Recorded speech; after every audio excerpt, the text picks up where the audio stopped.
교수님, 네. 오늘 제가 궁금한 것은 사실 대마도에 관한 것이거든요. 대마도. 예, 저희가 이제 독도는 한국이 영유권을 가지고 있다라는 식으로 확실한데 가끔 농담 반 진담 반으로 이제 대마도도 우리 것이다라고 해서 막 그런 식으로 말씀을 하는 사람들이 많거든요. 네.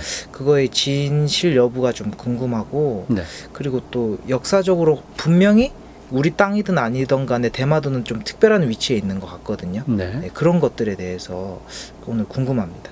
그러면 이렇게죠. 첫 번째는 대마도의 영유권을 주장할 만한 근거가 있는가 하나고, 두 번째는 대마도의 독특한 역사적 위상 이렇게 되겠죠. 첫 번째만 일단 간단히 얘기하면은, 저는 따지고 보면 사실은 그 민족주의자에 가깝기 때문에 이 독도의 문제에 관해서는 제가 영토 분쟁이라는 용어를 쓰질 않거든요. 독도는 문제 지역이라 부르는 이유 중에 하나가, 역사학자 입장에서 볼 때 객관적으로 보더라도 독도는 우리의 영토임이 분명합니다. 물론 일본인들이 부분적으로 시비를 걸을 수는 있지만 그것은 맞지가 않습니다. 더군다나 지금은 선점하고 있기 때문에 다른 분들에 비해서는 독도 문제에 관해서는 유연한 태도를 취하는데요. 그런데 일부 분들이 대마도는 우리 땅이다 또는 우리 역사였다 이런 주장을 하고 있어요. 근데 먼저 결론부터 말씀드리면, 저는 오히려 사실에 근거하면은 독도는 우리 것이 되기 때문에 별 문제가 없는데, 만약에 사실에 근거가 희박하거나 그렇지 않은데 대마도의 영유권을 주장해서 그로 인해 가지고 독도 문제까지도 훼손되지 않을까, 이런 우려는 사실은 합니다. 그래서 일부 분들이 대마도의 영유권을 주장하는 근거를 몇 가지 내세우고 있는데요. 그거는 정확히 말씀드리면 맞지가 않아요. 대마도는 원래 성격 자체가 지리적으로 보면은 한바다의 남부에서 대마도까지는 직선거리로 55km를 왔다 갔다 하거든요. 그리고 대마도는 원래 한 섬이었지만 지금 두 섬처럼 된 거죠. 그리고 그 다음에 이끼섬이 있고, 그리고 이어서 한 20여 킬로 가게 되면은 큐슈 앞에 있는 섬들이 나타나요. 거기 보면 이제 그 섬들이 역사상 중요한 역할을 하는데, 그래서 거긴 일찍부터 7,000년 정도부터 교류가 있었지만, 저는 7세기 중반까지는 부여, 고구려, 백제, 신라, 가야, 왜 이런 시스템으로 보거든요. 그런 의미에서 볼 때 중간에 있는 대마도는 당연히 우리 영역과 우리 문화권이죠. 그런데 일본이 아니라 외 또는 외국으로 표현할 경우에 이미 그것은 가야, 신라와는 별개로 외 질서 속에 들어가요. 우리도 그렇게 생각을 했고, 그다음에 또 한 가지는 당시 상황을 기록한 것들이 중국의 역사서거든요. 삼국지 위지 동의전이죠. 거기 외인전 편에 들어가요. 후한세도 마찬가지로. 그러니까 7세기 중반까지 큰 틀 속에서는 나는 우리 질서라고 보지만, 굳이 따진다면은 대마도는 외 질서 속에 들어가 있는 거예요. 그 삼국지 위지 동의전의 외인전을 보더라도 마지막에 출항하는 것이 가야거든요. 거기 출발해가지고 두 번째 도착하는 것이 대마예요. 근데 대마부터는 분명히 외인전 속에 들어가 있어요. 그리고 마지막에 도착하는 것이 야마다이 국이라고 해서 히미코가 다스리던 곳이잖아요. 그런데 각각의 그 당시 상황을 너무나 정확하게 리수까지, 거리까지, 그리고 주민의 수까지도 기록을 하고 있으니까 대마도가 한일 양지역, 중국 쪽에도 중요했던 건 분명하고, 그런 논리에서 볼 때 대마도는 외 질서 속에 들어가 있는 거예요. 또 한 가지는 삼국시대도 그렇지만 통일신라 시대 때, 남북국 시대 때 보게 되면은 당연히 일본 열도과 외 대마도에 있는 세력들은 당연히 일본 열도 속에 일본 체제에 들어가 있어요. 그건 뭐 사료를 통해서 워낙 많이 등장하니까 뭐 이론의 여지가 없습니다. 사실은. 그러니까 거기는 일본이지 우리 게 아니에요. 대마도는. 더 분명하죠. 그러니까 심지어는 일본국이, 당시 일본국이 대마도에다가 신라 여고를 설치한다든가, 여고는 이제 역관을 양성하는 기관이죠. 관청도 두고. 그런 거 뭐냐면 신라와 친분을 맺거나 신라를 공격하기 위해서 대마도를 이미 활용하고 있는 거예요. 그리고 심지어는 신라 해적들이 대마도를 일시적으로 점령하는 경우도 있어요. 분명히 일본 땅이에요. 고려시대 때도 분명히 대마도는 일본 땅이에요. 다만 13세기 초부터 동아시아 바다에서 왜구가 등장하거든요. 왜구 등장할 때 그 왜구들이 어디냐면, 첫 번째가 대마도의 왜구들, 두 번째가 이끼섬의 왜구들, 세 번째가 큐슈 서쪽에 보면 오도열도라고 했는데, 이쪽의 왜구들이 주력이 돼서 한반도 쪽을 공격해요. 그러니까 고려 입장에서는 이들을 토벌하거나 아니면 회유해야 되는데 회유할 때 대마도의 사람들에게 당연히 관직을 두는 거예요. 그리고 항복한 외인들도 고려의 영내에 살게 하거나 등등 이런 일들이 조선시대까지 되풀이되는 겁니다. 그러다 보니까 당연히 고려도 그렇지만 특히 조선의 사료를 보게 되면은 대마도가 우리 땅 경상도에 속했다는 기록도 나오고 그다음에 우리로부터 관직을 받은 것도 나오는데 그런 논리로 따지게 되면은 당연히 일본은 훨씬 더 많은 거죠.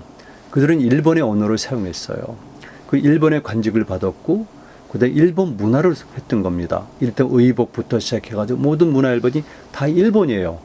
그러니까 대마도는 우리가 사료 속에서 고려 말부터 조선 때 특히 중기 이전까지 벼슬을 받았고 항복한 외인들을 살게 하는 그런 거주지를 만들어주고 이런 것이지 실질적으로 우리가 거기를 지배하거나 또는 영토로서 관리한 거는 아니거든요. 그래서 대마도는 우리 게 아니에요.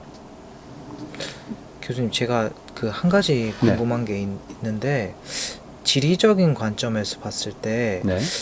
제가 이게 확실한 건지는 모르겠지만 오히려 일본 열도보다 한국과 오히려 대마도가 좀 더 가까운 느낌이 들거든요. 그렇죠.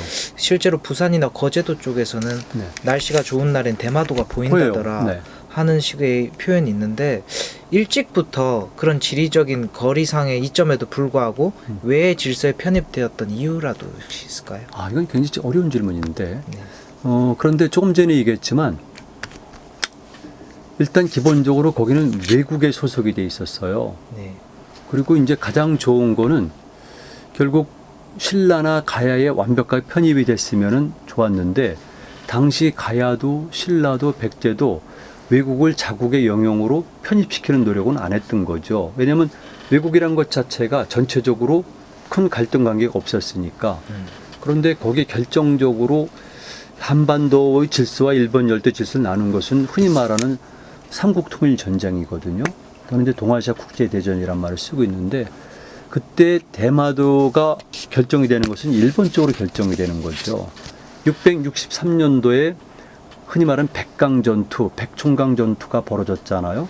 나당연합수군과 백예연합수군 간의 격돌이 벌어졌는데 주류성 육지전투와 함께 이 백강전투에서 백제의 부흥운동이 끝나버리게 돼요. 그리고 일본 열도로 탈출하면서 그들이 대마도부터 이끼섬을 거쳐가지고 큐슈에서 나라 지역까지 성을 쌓고 거기 일본국 영토화시키고 그 다음에 신라 세력들이 넘어오는 것을 방어했던 거예요. 그러니까 그때부터 대마도는 완벽하게 일본 열도로 더 확실하게 된 건데 초기에는 일본국을 성립한 주체 세력들이 백제민들이 많았지만 그들은 이미 같은 민족일 수 있지만 이미 별개의 나라의 국민이 된 거거든요. 그런 상태에서 대마도는 바로 신라에 코앞에 있음에도 불구하고 역시 일본국의 영토가 된 거죠. 그러니까 늘 고민이 되는 거죠. 근데 만약에 우리 당시 통일신라라든가 아니면 고려, 조선이라도 좋아요.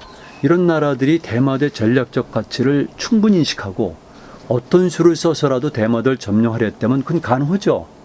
왜냐면 고려 말에도 여몽연합군이 치고 들어갔잖아요. 대마도를 상륙하고 점령하고 또 가고 또 가고 그 위에는 우리가 박이도 가고 조선제 이종무도 갔으니까 우리가 군사적으로 의지만 있었다면 충분히 점령할 수 있었는데 그걸 우리가 안 하거나 못한 거죠. 그랬을 경우에 그런 시도를 하지 못한 조상들의 잘못을 탓하지 우리가 그것이 원래 우리 영토라고 하면 이건 곤란한 거죠. 그러니까 지리적으로 부산 지역과 나는 뗏목을 타고 건너갔잖아요. 83년도에 대마도 거제도에서 출발했을 때도 거제도에서 이미 대마도를 보고 간 거예요. 그만큼 가까운 거리인데 그럼에도 불구하고 우리는 바로 턱 밑에 이 비수를 들이대고 그걸 용납한 적이 있던 거죠. 제가 미안한 얘기인데 학생들한테 참 미안한 얘기인데 또 한 번 말씀드리면은 이종무가 조선 세종 때 그 당시 대마도를 정벌로 배웠잖아요. 근데 실질적으로 가서 전투를 벌였냐? 그렇진 않아요.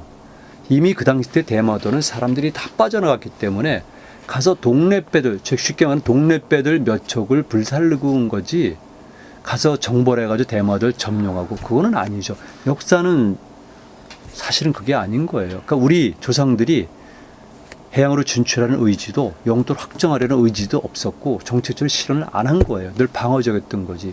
그러니까 우리 윗세대는 모르겠지만 젊은 학생들은 젊은 청년들은 이 현실을 사실을 직시하고 일본에게 독도는 당연히 우리 거다. 그건 주장할 수가 있어요. 당연한 거죠. 그렇지만 대마도도 우리 거다 주장하게 되면 일본이 웃고 세계가 웃게 되면은 그럼 독도를 우리 거란 주장도 약화되잖아요. 이게 중요한 겁니다.